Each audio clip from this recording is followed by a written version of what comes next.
the studios of KPFK Pacifica Radio in Los Angeles, this is Uprising and I'm Sonali. It's Friday, November 21st, 2014. President Obama announces executive action on immigration that could enable 4 million undocumented people to avoid deportation. But whose victory is it really? We'll turn to Roberto Lovato for the answer. And the fight for free education from UC to the UK. We'll speak with 2 student activists. Plus, a new report details disturbing levels of violence against Native American and Alaska Native children. And we will examine what those sources of violence are and recommendations for change. That's coming up after the news. Joining us now to analyze today's headlines is Cristina Mislan. She is an assistant professor of journalism studies at the Missouri School of Journalism. Hi, Cristina. Hello, Sonali. Well, 2014 was the warmest year on record since record-keeping began in 1880, according to new data released by the National Oceanic and Atmospheric Administration. Specifically, temperatures this year broke 3 new records. October was the warmest month on record. The first 10 months of this year were the warmest, and the last 12 months from last November to October were the warmest. And this confirms, of course, predictions of the impacts of global warming. Meanwhile, snow continued to fall in Buffalo, New York, breaking records of snowfall there. About 10 people have died so far. Extreme weather patterns like this are also wholly consistent with predictions of global warming. Cristina, do you think Americans are slowly waking up to the reality that we face now, that the impacts of global warming are being felt on a day-to-day basis? Well, I definitely do think people are recognizing some of the impacts of global warming and climate change. It's really hard to deny what is affecting you every single day. It affects so many parts, so much of our everyday lives. For instance, the food that we eat. So the extreme weather conditions is one, but a variety of different factors that we experience on an everyday level based off of the changes that we're experiencing. But we also must keep in mind that climate change is also a heavily politicized issue. So while people are experiencing, for instance, rising sea levels, sometimes it can be hard to see these phenomena as directly related to the larger political issue about climate change. So I think we must recognize that language and the language that people are using, which may differ in various contexts, so then we can have a more constructive conversation that gets to the political implications as well as the real consequences and impacts of global warming and climate change. And then in the latest on the CIA torture report authored by a Senate panel, Senator Jay Rockefeller, a Democrat from West Virginia, has openly accused the White House of foot-dragging. In an interview on Huffington Post yesterday, the senator went as far as to say, quote, "They don't want the public to know about it." He added they're doing everything they can to not release it, and that the report is being, quote, slow-walked to death by the Obama administration. The Senate Intelligence Committee has clashed with both the CIA and the White House over the report of the CIA's controversial intelligence gathering tactics in the years following 9/11 that human rights groups widely agree were essentially methods of torture. The senator agreed that, quote, "the only way not to repeal those mistakes in the future is to release the report to the public." Well, Cristina, President Obama wasn't in power when the CIA did their dirty deeds. Why is he interested in holding on to this report? Because it seems as though he might be protecting his predecessor, George W. Bush. Well, we have to also remember that President Obama's own practices are an extension of the Bush administration's policies. So we shouldn't be surprised that Obama would want to keep the conversation about torture under wraps. I don't think necessarily it's about protecting Bush, but definitely about protecting the Obama administration itself as well. So I think there are 2 things going on here. On the one hand, there are implications about what the Obama administration wants the world to know about the realities of U.S. repressive practices, but also there are implications for U.S. foreign policy under the Obama administration. His ongoing perpetual warfare status is what is being protected here. We can see, for example, Jeremy Scahill's Dirty Wars, the documentary in the book, for evidence that the Obama administration has been allowing and continuing these torture practices and other war practices as well. And finally, the grand jury tasked with deciding whether or not to indict Officer Darren Wilson with charges relating to the shooting death of teenager Michael Brown is convening today on what might be its final meeting. The decision could come at any time over the next several days. In the meantime, Wilson himself is in talks with the Ferguson Police Department to negotiate his resignation from the force. Attorney General Eric Holder just issued a statement appealing to protesters saying, quote, "History has shown us that the most successful and enduring movements for change are those that adhere to non-violence and non-aggression." Impromptu protests take place in Ferguson with accompanying arrests over these last few days. Now, Cristina, why aren't people like Holder and other officials making appeals to the police rather than the protesters for calm? Do such calls for peace in the face of extreme brutality, do they sound insulting to you? Well, similar to the issue on torture, what we are seeing is the institution and the state wanting to protect itself. So we shouldn't be surprised that officials want to protect the police as we always see. The establishment protects itself, and that's the way it has operated. But also, what I want to point out is that what we're seeing is also the racial coding of protesters, right? Aren't they really saying that we should fear Black residents of Ferguson and the larger Black community as they're seen as violent and unlawful? Right. So yes, this is extremely insulting. What really is going on is the disregarding and delegitimizing of the real issue, right, which is about the violence against vulnerable bodies in the U.S. by a militarized state police, which, by the way, it goes back to the issue of torture. I want to thank you so much, Cristina, for joining us as always. Thank you. Cristina Mislan is an assistant professor of journalism studies at the Missouri School of Journalism. This is Uprising. We'll be right back.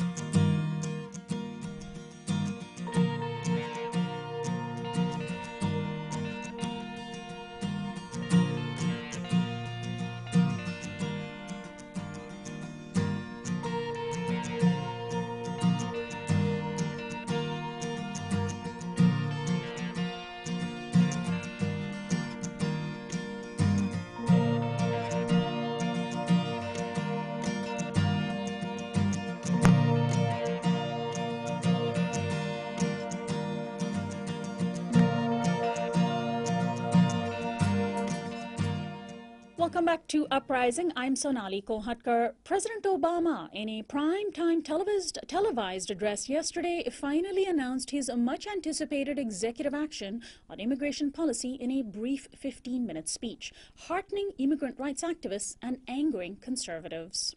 First, we'll build on our progress at the border with additional resources for our law enforcement personnel, so that they can stem the flow of illegal crossings and speed the return of those who do cross over.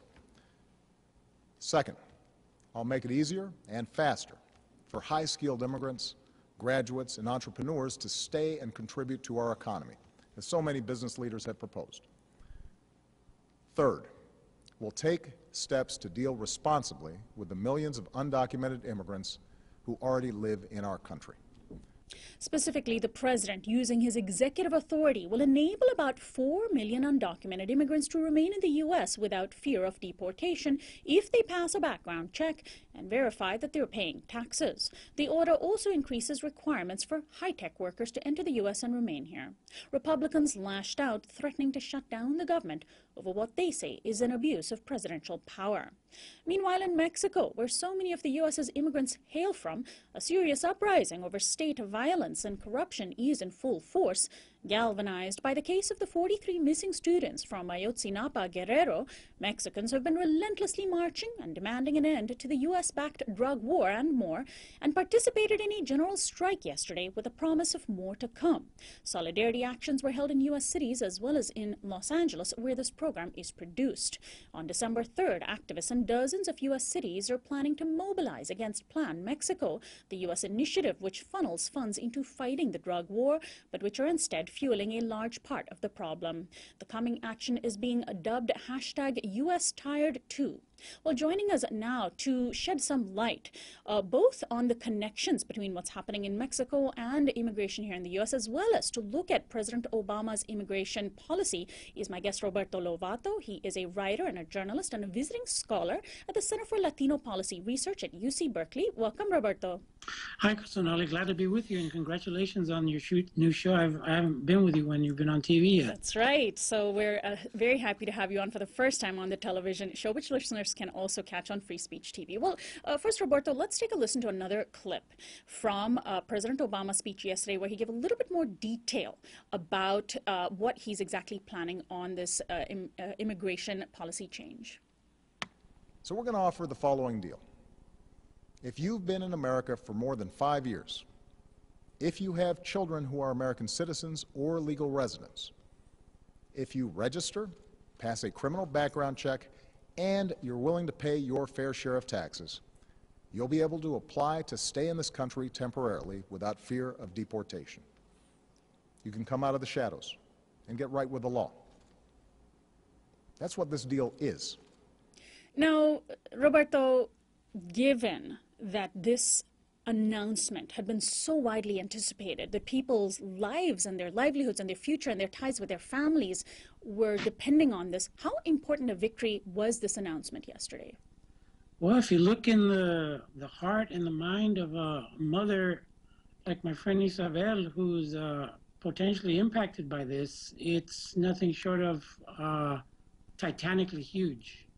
When you've been living in the United States of Barack Obama, who's deported more than 2 million people like yourself, this is a relief, and I think it's a victory for immigrant rights too.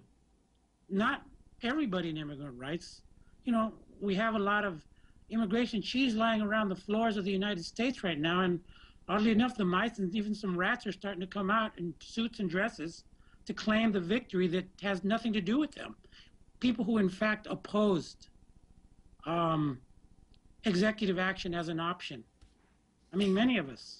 So Roberto, on that, then let's actually, I want to just quote people like Frank Sherry, who is the founder of the immigrant rights reform group, America's Voice. Frank Sherry said in the minutes before Obama gave a speech, some 5 million immigrants will be able to come forward and live in freedom with dignity. It will be the biggest win for immigrants and their allies in 25 years.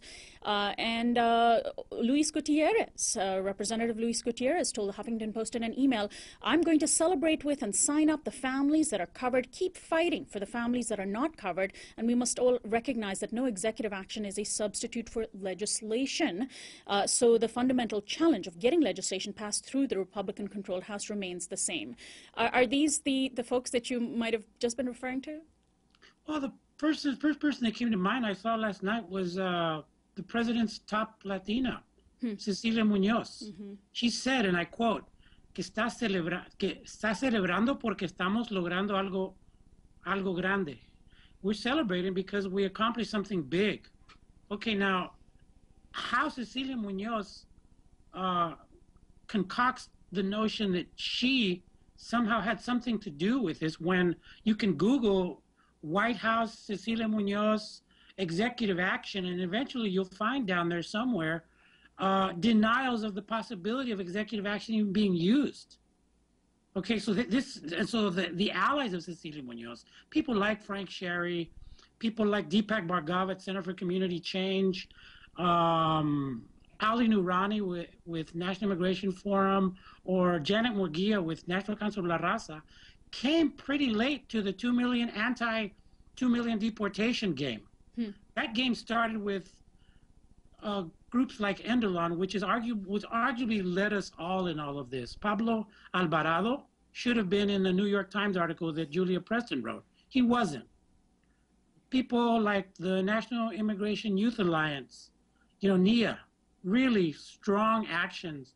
And the Dreamers generally, were really consistent. I mean, Endelon really had the infrastructure and built it out. And Endelon is the National Day Labor Organizing Network, and we've had them on our program many times, right? Endelon really put in a lot of resources, probably more than any of us, and the groups affiliated with Endelon around the United States. And yes, let me throw in that Presente.org put in its little bit to make this happen. I mean, but we were led by the Dreamers in Endelon, especially the left-leaning Dreamers. And that's not what you're seeing. I spoke to one of the young people that walked in 2010 from Miami to Washington, and what became known as the Trail of Dreams. I spoke to Carlos Roa, and he told me that, well, what's going to happen with the other 5 or 6 million? What about future immigrants? He told me that it was interesting to see suddenly all these people who, when he did the walk, which was probably one of the first times that the notion of applying executive action to dreamers was really put out on a large scale. What do you call it? So if the victory belongs to anybody, it belongs to people like Carlos Ro and the Trail of Dreams, the Dreamers, again, Endelon and other, and you're not seeing these groups. The people you're seeing are the people that are allied with Cecilia Munoz. Right. They opposed. I can tell you, Carlos told me that they were pressured, the Trail of Dreams students were pressured by these big Washington, D.C. groups not to come out for executive action because it got in the way of comprehensive immigration reform, the big dead zombie that they've got now buried under their floors because they got nothing with it, even though they spent hundreds of millions of dollars and have worsened the immigrant condition. And so, Roberto, that's a very important lesson then, of course, for organizing on so many fronts. And I want to ask you also to comment on what you think the president's tone was yesterday. He seemed to, in his speech, just pander constantly to the right-wing standard arguments that immigrants need to get to the back of the line, assuming that there's a line to begin with, that they need to pay their fair share of taxes as though they've never been paying taxes. And of course, he seemed defensive, saying that, well, other presidents have used executive action, so he should be able to as well. So what's your overall impression on the tone of his approach? I mean, was he led kicking and dragging into making this announcement yesterday? Well, Barack Obama doesn't need to pander to any right wing on immigration. Barack Obama is right wing on immigration. More right wing than any single president in the history of the United States when it comes to issues like deporting 2 million immigrants, more than all presidents combined. When it comes to militarizing the border, something he didn't talk about, except to say that he's going to be doing it with more, more troops and more money for evil things at the border.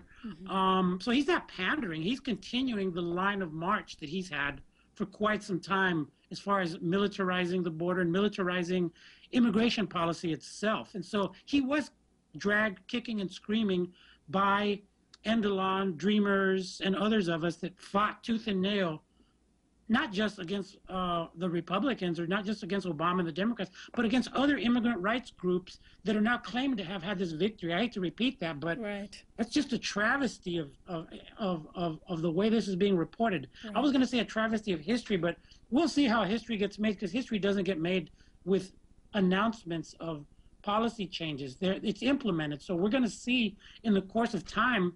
And to answer the second part of your question, like, the Republicans are getting ready to wage immigration war heavily on this. They feel they can score big points in their base, and they will. And they're now in control of the House and Senate.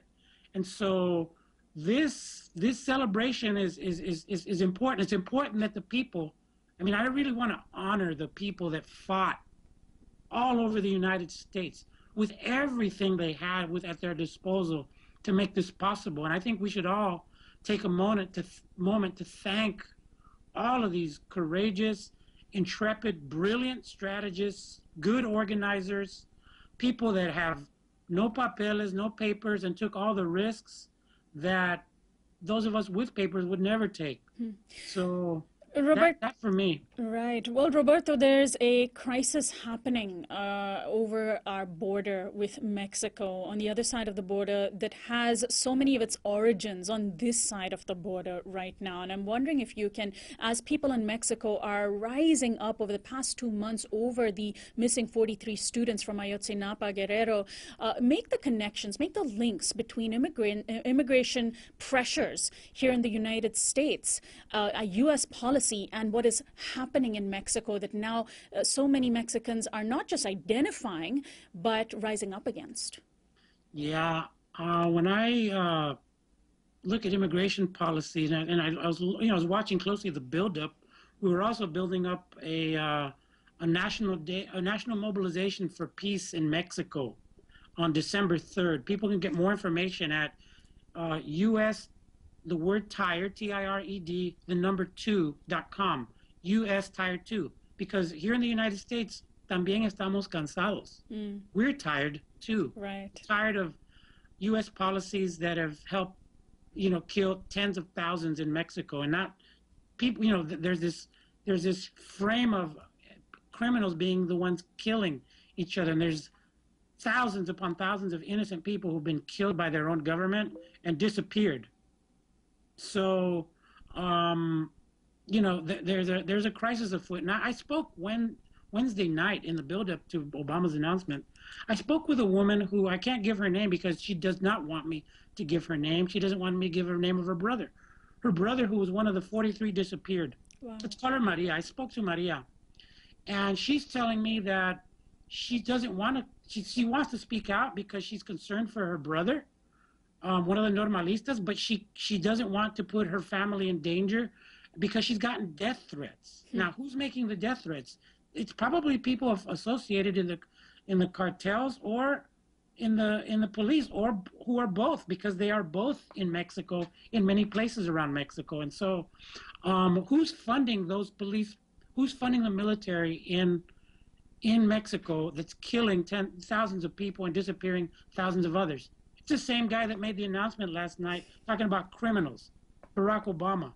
So tell us, Roberto, about this mobilization that's happening on December 3rd, which is playing on this campaign that Mexicans launched, Ya Me Canse, which was off of the offhand remarks by Mexico's Attorney General. There are also students, I understand, who are going to be participating in similar actions. And how important do you think this cross-border solidarity is on this issue? I think you're watching the birth of something really unprecedented in the history of the United States.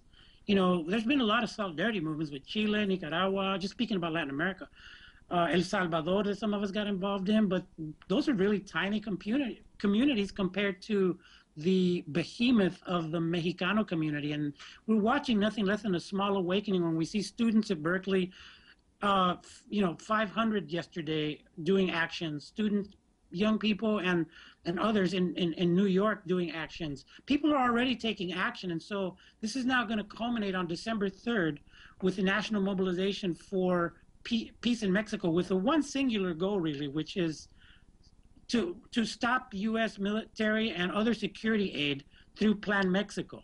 Because Plan Mexico is what's funding the military and the police and other security forces that are threatening Maria, the woman I mentioned earlier, that have disappeared those students. So, we're talking about immigrant rights and the connection. I think about future migration. The future migrations could be a nightmare. I hate to be, kind of talking truth like this, but that's what I know in terms of immigration. Barack Obama used the word criminal how many times yesterday? Right. Go and count it. And the policies in Mexico are designed to fight quote-unquote criminals, but there are really tens of thousands of innocents who've been killed, just like he's deported millions of innocents. They're killing innocents over there. So a group of us got together and put out a call around the United States, and we were hoping to get 43 cities in the United States to come out on December 3rd for national mobilization for peace, and we've met our goal and probably surpassed it. We'll see on December 3rd. Right. So our website is www.ustired2.com. And we'll post that to uprisingwithsonali.com. I want to thank you, as always, Roberto, for joining us, and best of luck to you. Thank you, Sonali. We'll be in touch about it as December 3rd comes. Absolutely. Roberto Lovato is a writer and a journalist and a visiting scholar at the Center for Latino Policy Research at UC Berkeley. UC Berkeley is also the site of major protests over student fee hikes, one of the topics that we're going to cover after this break. Stay tuned.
Welcome back to Uprising. I'm Sonali Kolhatkar. Germany's decision to provide a free higher education to all its citizens struck a chord with other students in Europe. This week, more than 10,000 students from the United Kingdom took to the streets of central London demanding free education, challenging Prime Minister David Cameron's austerity measures, which raised the yearly ceiling on tuition from $4,700 to over $14,000. Students are hoping to not only eliminate tuition fees, but also to obtain higher cost of living grants and more affordable student housing. The average student leaves university in the UK almost $70,000 in debt, compared to the US, where it's over $26,000. But students in the US are also protesting. About 100 students at the University of California in Berkeley took over a campus building yesterday after learning that the UC Board of Regents voted for a large tuition increase for the 10-school UC system. UC Board President Janet Napolitano, the former head of Homeland Security, had said that higher fees could be avoided if the state provided more money for the system. Increased tuition will apparently be used for more pay raises, hiring more faculty, and adding 5,000 more students to the UC system. Well, joining me now via Skype from London is Georgia Elander. She's the press officer for Young Greens, one of the main groups that organized Wednesday's demonstration. And in studio with me is Alex Holstrom-Smith, a student and organizer at the University of California at Los Angeles. Welcome to Uprising, Georgia and Alex. Hi. Well, Georgia, let me start with you. Tell us about the demonstrations that took place on Wednesday this week. How important and significant were they? They didn't get that much press coverage here in the U.S. I think they were an incredibly important event. It was the biggest student protest since the ones in 2010. Around 10,000 students attended, which is a really great turnout. And they mark the start of a movement for free education here in the UK. We've got more events planned for December, days of action, strikes in university campuses. And this march was a really big event just to get the ball rolling on that and start to give students a voice and say this is what we're fighting for and we're going to keep fighting for this. Now, why free education as opposed to controlling the costs of education? It seems as though students are going for broke. Yeah, we want free education because we think that education shouldn't be something that's about money. It shouldn't be about the markets. It shouldn't be about making profit. It shouldn't be about saying you'll pay this much and then hopefully you'll be able to get a better job. It should be about making well-rounded students, better citizens, expanding people's experiences. And that should be something that's available to absolutely everybody free of charge. How politically feasible is something like free education? Certainly, if Germany can do it, we can say others might be able to as well. Germany's economy, however, is stronger than the UK's. But is there a political will in the UK's top political leadership to actually make this happen? Not among the political leaders we have at the moment. Nick Clegg, the leader of the Liberal Democrats, promised at the last election that he would scrap tuition fees. The Liberal Democrats got into coalition government with the Conservatives and they completely went back on that promise and raised tuition fees to 9,000. David Cameron, the Conservative Party, they have no desire to introduce free education, and the Labour Party wants slightly less expensive tuition but not free. But it is politically viable. Germany have done it. We used to have it here in the UK. At the march on Wednesday, we were demanding that it would be paid for by higher taxes on the rich and rich corporations. It is possible. It can be done. Well, speaking of once having free education, or essentially free education, and now having to shell out thousands of dollars, let's turn to the University of California system. I think sort of indicative of the way in which these university systems are moving in the direction in the U.S. Alex Holstrom-Smith, you are a student at UCLA, and the UC system yesterday or this week announced a whopping increase that could amount to something like almost 28% increase in fees. Once upon a time, UC's education was essentially free, and that's no longer the case now. How has it come to this? I mean, we're really seeing a very deliberate move to privatize the university.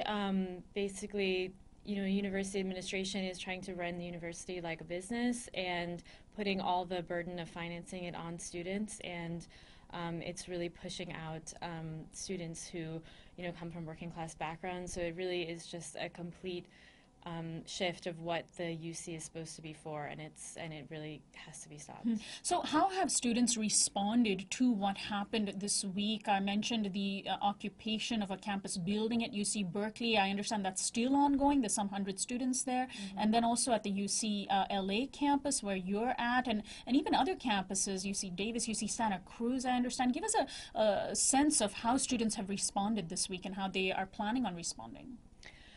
Well, I think students at every campus are, really upset about this, and we definitely intend to be fighting back. So I know that there are occupations also at UCSC, and I believe at Davis also. There was briefly an occupation at UC Riverside earlier this week. There was a protest at UCLA yesterday and last evening that shut down this annual bonfire for the sports team. And also, at the Regents meeting itself, there were hundreds of protesters there, and, police came out in force to try to stop them from being able to, speak at the Regents meeting. So. And so what is the main demand of students? If Janet Napolitano is saying that those fee increases will be used to pay faculty better, hire more faculty, get more students, how do you argue against that? Well, that's just not the case, right? They have been, raising tuition so much, and still class size is going up. They're, relying increasingly on part-time lecturers and, graduate students do the teaching. So it really is not going to education, and it's rather, in fact, a lot of it is going to pay the pockets of administrators who have been increasing their own salaries. So let me ask you this, Alex. When you see what's happening in the UK, this demand for free education in the UK, does it inspire yourself and you think students like you to see other students, not only who are going through the same thing, but the UK students are going further. They want free education. Is there that sentiment here in the UC system as well? Definitely. Among the chants that people are saying at all of these rallies is definitely that we want free tuition, because in the California Master Plan, there isn't supposed to be tuition, and this is just, right. So that's just a fundamental part of what the UC is supposed to be for.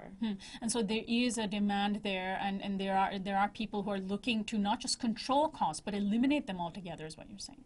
Yes, and to also democratize the decision-making process around, how these kinds of cuts and fees increases get decided. I want to turn back to Georgia Elander with us from the UK, and who participated in and is part of an organization that organized the major demonstration on Wednesday in central London demanding free education for students there. Georgia, what sort of common cause do you see with students around the world like Alex? There was last year in Montreal in Canada, major marches as well of students calling for free education. It seems to have become this rallying cry for people to see higher education become not just a public right, but as something that's free and that's available, and to separate it from, as you mentioned, market forces. Do you see this as a sort of global movement?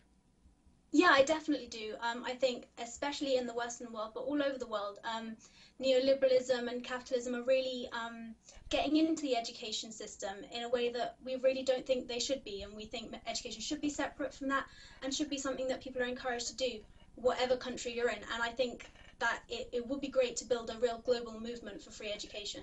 And so what are the steps that remain now to be taken? One of the things that was in the letter that your organization signed on to was that you want to create a movement that is so big that it can't be ignored. And of course, it reminds me immediately of the way in which Wall Street banks were viewed after the crash, when they were saved and bailed out by governments across the Western world because they were too big to fail. Are you hoping to create a movement that's too big to ignore in the same vein, just become a political force so big that the establishment can't ignore you? Yeah, that is what we want, and I really think that's kicking off at the moment. In the past few years, there hasn't been such a big student movement. Political parties don't tend to listen to students, but now with this march and the actions in December, we are really hoping to build a movement that includes all students across the UK and younger students as well. We saw in the Scottish referendum over the summer that 16, 17-year-olds really getting involved in politics. And it's their future too. It's about the next generation. It's not just about us. So I think we really do have the potential to build that movement. And do young folks in the UK represent a formidable voting bloc? I mean, is action at the elections seen as equally important as street action? For many students, it isn't, I don't think. Political apathy is quite strong among young people, and young people don't tend to turn out to vote as much as older people do, which is a real problem because it then means that they don't get represented in government. And I think, you know, at the last election, the Liberal Democrats had a huge amount of support from students, and they got into government on that, and then they broke all their promises, and that doesn't help with student disengagement. And I think it's important for students who are involved in politics like me to go out and talk to other students and say, you know, it's great, we need to have these direct actions, we need to get out in the streets, but we also need to go and, you know, go to the polling station, put your cross in the ballot box, because that is how you make political change as well. And you're never going to get listened to if you don't try and exercise your vote. Right. Let me turn back to Alex Holstrom-Smith, a UCLA student and activist here with me in studio. Now, in terms of what you see in the United States, on the same vein as the question that I asked Georgia, do you see students as enough or big enough political force? I mean, certainly students are applying pressure at the state level, but we see this sort of finger pointing among politicians. I mean, Janet Napolitano saying that the state hasn't put enough money into the UC system, that's why she's forced to raise tuition. Jerry Brown urging her not to go for the vote to increase tuition. Is this just finger pointing that students are tired of? And if so, how can you hold people like Jerry Brown and Napolitano accountable? I mean, I think that they just need to hear from the students themselves, and they need, and I think students are trying to make their voices heard, and I think that is happening, you know, most effectively, oftentimes through these kinds of direct actions, right? Because, you know, students, you know, as a part of the kind of structure of the system, our voices are not included, right? So we have to kind of, you know, just make our voices heard, and that's what students are trying to do. And are there future actions planned beyond what's been happening this week? I mean, as we speak, people are still occupying student buildings, campus buildings. Yeah, I think that this is going to definitely continue. I don't think people want to give up in any way. So yeah, I think, you know, there's definitely going to be many more. And how are people making, the links between the right to an education and the sort of human rights that we think of? I mean, is education being cast in the way that perhaps can make it a more effective rallying cry, that public education is a right and not a privilege? Especially in a place that considers itself a meritocracy like the United States. Right. I mean, I think that's fundamentally that these protests are about, you know, access and equal opportunity, right? And it's about basically making it possible for people to receive an education even if they're not rich. And that's really what these tuition hikes are attacking, that ability. So. Well, I want to thank you very much, Alex, for joining us. And finally, Georgia Ilander, give us a preview of what's happening. You mentioned that there are actions in December that will be taking place. Also, give out a website if you'd like for people to find out more. Yeah, there are actions planned on the 3rd and the 6th of December in campuses across the country. If you go to anticuts.com, you can find all the details there. Different universities got different things planned, and it's going to be really exciting. Anticuts.com. I want to thank you very much, Georgia, for joining us today.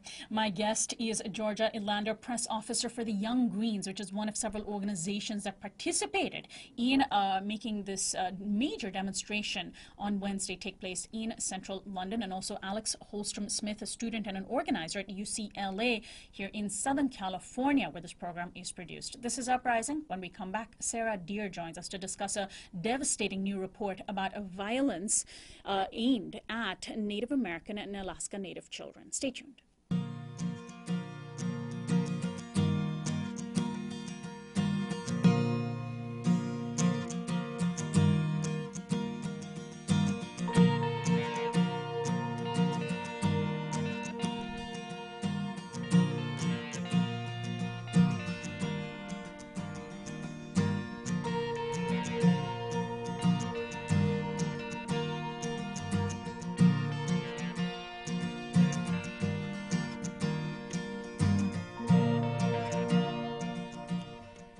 This is Uprising. I'm Sonali Kolhatkar. Here is perhaps one of the most disturbing statistics in the entire United States. Native American children today experience post-traumatic stress disorder from violence at rates similar to veterans of the Iraq and Afghanistan wars. A new report by the Attorney General's Advisory Committee on American Indian and Alaska Native Children Exposed to Violence has reiterated what many who pay attention to these issues already knew, that there is an epidemic of violence facing Indigenous American children, and that a lack of resources, poor educational and healthcare facilities, and a broken juvenile justice system are the main reasons why there is such an epidemic. More than a year in the making, the report attempts to lay out a blueprint for addressing the challenges of violence facing children. My guest is Sarah Deer. She is an associate professor of law at William Mitchell College of Law and a citizen of the Muskogee Creek Nation of Oklahoma. Welcome to Uprising, Sarah. Thank you.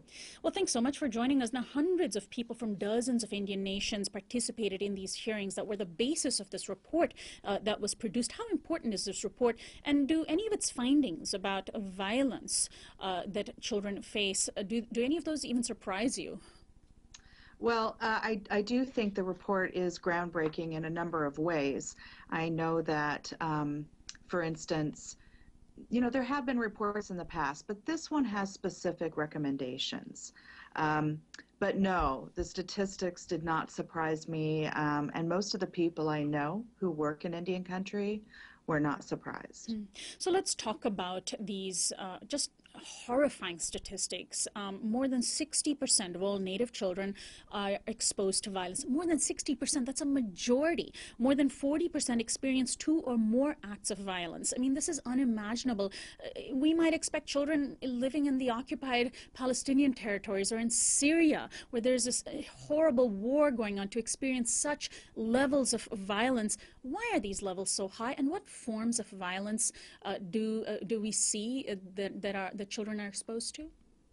Well, the continuum of violence starts with something maybe as simple as a scuffle at a high school, all the way to witnessing a homicide of a parent, and everything in between. I think that one of the main reasons this rate is so high has to do with the historical context in which Native people exist today, and that context is one of extreme violence, and there's never really been an intervention for it. And so today our legal system that's supposed to protect our children, our most vulnerable people, doesn't have the authority or the power to step in cases of violence. And so that leaves children without protection. So you're referring to the historical legacy of colonialism. Does the report even acknowledge that? Well, anytime you're working on an official federal report, I think there is some pushback or some defensiveness about that. But I think this report is groundbreaking. I think it does call out the federal government for its obligations to Native people, treaties that have been broken, and for that reason, I'm confident. I'm more confident than, say, maybe with other reports. So let's talk about the recommendations, which, as you say, is really what sets this report apart. It has made more than 30 recommendations, really a blueprint for fixing this problem, for addressing this horrific statistic of 60% of children experiencing violence. I understand, just focusing on one of them, that among the recommendations made was to close a loophole that prohibited American Indians prosecuting non-Indians over violence committed against Native children. What is the status of that loophole in Congress right now? Well, that status was closed, or that loophole was closed for domestic violence. So when an adult victim experiences domestic violence, that loophole has been largely closed. But it hasn't been closed for child abuse, including child sexual abuse, as well as homicide and sexual abuse of adults as well. It's sort of like Congress doesn't trust the tribes, and so they're only sort of expanding the authority a little piece at a time. I haven't heard yet whether there is a bill introduced to address child abuse in this way, but I think that this recommendation will will have some leverage as far as Congress is concerned. And so basically, just to reiterate, this is simply a non-Indian being made vulnerable to prosecution for abuse against Indian children. I mean, if we put ourselves, if we strip this context of citizenship and imagine this happening in the United States, where you would have some, a child being found to have been abused by somebody, there would be no question of whether or not that somebody could face prosecution. But because of the notion of citizenship, the law as it exists prevents Native adults from prosecuting non-Natives over the abuse facing a Native child. Correct. Wow. Okay, so that's one of the clear recommendations. What about the larger social picture? What about the fact that children entering the juvenile justice system also experience high levels of violence? Does that mirror the things that we see in the U.S. at large in terms of juvenile justice being a gateway to entering the criminal justice system and then thereby facing violence? Absolutely. And the challenge is even greater for Native children who enter the juvenile justice system, because there's not really a cohesive system in place to put those children in contact with cultural norms and spiritual leaders that can help them sort of put the pieces together of their lives. And I think one of the biggest challenges for tribal people today is if you do have a violent juvenile, a juvenile who's acting out, right? And they need to be put in a place of safety. Where is that place? Many tribes don't have those kinds of facilities, so they have to send those young people to a different system, and they don't have control over it. What about levels of violence within tribes as well? And I mean, this is sort of an uncomfortable thing to have to deal with, right? Because when there is violence within communities and there's light shone on that, it becomes difficult to address. But folded into all of that, aren't there social issues such as poverty and joblessness, such as just the access to educational health care and other issues? And if so, where does the funding for those come from? And is that something that the report is addressing specifically? Absolutely. I mean, the lack of resources is always cited, almost always, whenever we talk about this high rate of violence. There's not enough police officers, there's not enough prosecutors. But that's not always the answer, especially where young people are concerned.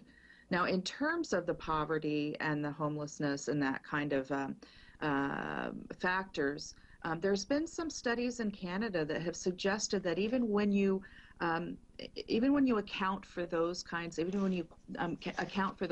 differences or those kinds of issues, Native people still have a higher rate of violence. So even when you control for homelessness and alcoholism and poverty, and you control for all of those factors, Native people still suffer a high rate of violence. So that tells us that the historical trauma is very relevant and real today. And I think any honest effort to address the high rates of violence is not going to just throw money at the problem, but do some real reckoning for the harm that has been done for centuries. So what about the way in which funding is currently structured? And I know it sounds a little strange to talk about this aspect when we're talking about violence regarding violence aimed at children, but I understand that Indian governments today have to bid for through a very competitive grant system through the Justice Department to get funding for programs, which then makes it really difficult for there to be a uniform distribution of resources, which in turn, of course, trickles down to how children experience violence. Does the current funding system need to be reformed? Absolutely. When you get awarded a grant, let's say a tribe, I'll just give an example, a tribe receives $500,000 to set up a juvenile justice system, and they have 3 years to spend that money. And they don't really have any instruction on how to develop a juvenile justice system. So at the end of the 3 years, maybe the money has been spent, but the federal government isn't satisfied with the project. And so the next time they apply, they don't get any money. So we see a lot of starts and stops with the current structure. And what tribes really need is a sustained access to the appropriate resources under their own terms, right? so they can develop their own systems on their own terms, without this threat that they're going to lose their funding and leave the children with no resources yet again. And so it sounds like it's mirroring the sort of nonprofit industrial complex that's based on grants from, a competitive process to get these grants for meeting real needs. And that sort of process is never a real substitute for funding social programs. So what is the political situation in terms of this is a government issued report making recommendations to the government. What is the process by which any of these recommendations are to be addressed? Will they be taken seriously? Will our new Republican dominated Congress next year be at all amenable to these recommendations?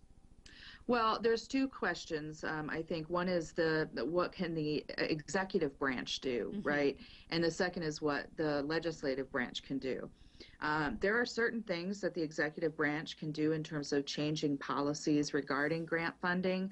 Of course, the money has to be appropriated by Congress. So there is that, major fundamental issue. But once the money is appropriated, the report suggests a number of ways in which the executive branch can streamline the process and offer a more sustainable approach to the funding process.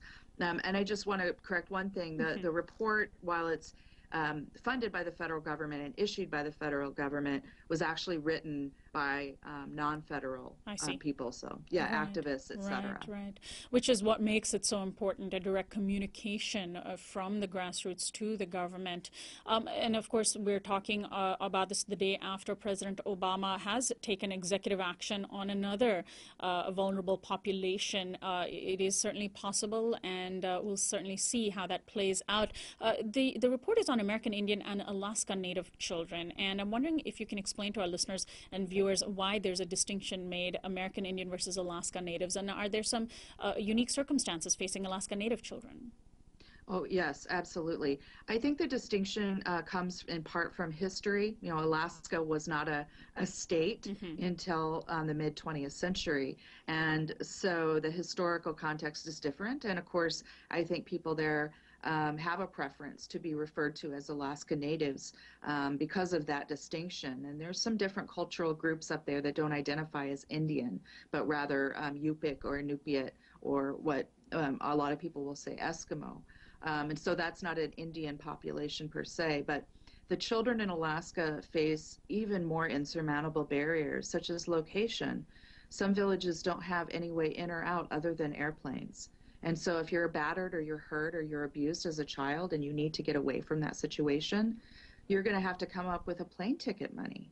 And there are no law enforcement in many of the villages, so there's really nowhere to turn in the event of child abuse. So Alaska Native children need special attention. And I think that the senators and the representative from Alaska do need to be honest about the barriers and implement policies and protocols that are actually aimed at addressing violence rather than just saying we're going to address violence. I haven't seen much action there. Right. And by the way, on next week's Uprising, on one of our episodes, we will be spending a lot of time on indigenous communities in Hawaii, which is another Native population that isn't enough in the news. Finally, I'm wondering, Sarah, dear, if you can share your thoughts on why this report seems to have sort of slipped in and out of the media radar without getting much attention. There was some coverage. The Washington Post did a good piece on it. Al Jazeera has covered it. But given the statistics of what children are experiencing, it seemed to have gotten almost no coverage, or certainly not enough coverage. That's not unusual at all. I think that the widespread ignorance about American Indians and Alaska Natives accounts for some of that. The media just knows that the readers won't click on that link or won't pursue that particular story, and so it remains invisible. But I do know that it's getting circulation on the Native social media networks, and sometimes that can be even more important because the mobilization that can happen among the Native communities who says, here's a plan. We can take this plan and we can go to Congress and we can use this information to lobby for our own interests. And so I'm not too concerned about the lack of media coverage in that aspect of it, but it's not unusual. And I think people would just rather not deal with the reality, because whenever you talk about these issues, you have to acknowledge what the United States has done to Native people. And that's always a difficult and uncomfortable conversation. Well, we have the occasion of Thanksgiving next week as a perfect moment to mull over that historical legacy that is so rarely discussed. In fact, we'll be rebroadcasting a lengthy conversation we had with Roxanne Dunbar Ortiz about her book, An Indigenous People's History of the United States. Sarah, dear, I want to thank you so much for joining us. And actually, one last question. You mentioned social media on American Indian circles, but is there an active youth organizing that's happening? Are American Indian young people themselves, victims of this violence themselves, organizing, able to organize, or is the digital divide a serious issue? Well, the digital divide has been a serious issue, but more and more communities do have broadband internet access now. And it's very exciting to see the youth take charge of this issue. I can't say that there's a one central mobilizing point, but I see lots of pockets of development where tribal members and the youth in particular are using YouTube and Facebook and Twitter to communicate with one another. And that's really important because one of the most significant barriers for Native people and social justice is geography. So I'm really pleased to see what's happening with our young people on social media. Well, Sarah, I want to thank you so much for joining us today, and best of luck to you. And thank you for the analysis you provide. Thank you so much for having me. My guest is Sarah Deer, Associate Professor of Law at William Mitchell College of Law. She's also a citizen of the Muskogee Creek Nation of Oklahoma. You've been listening to and watching Uprising, and Bipasha Shom is our producer and our program director. Michael Casey is our research intern. Camilo Ramirez and Christian Beck are our production interns. Jonathan Alexander and Teddy Robinson are our audio engineers. Daniel Swerdlove is our technical director. You can subscribe to our YouTube channel at youtube.com/uprising with Sonali, where all of our programs are available on demand for a limited time only. Check out our website at uprisingwithsonali.com. I'm Sonali Kolhatkar, host and executive producer of Uprising. Have a wonderful weekend. I'll see you Monday.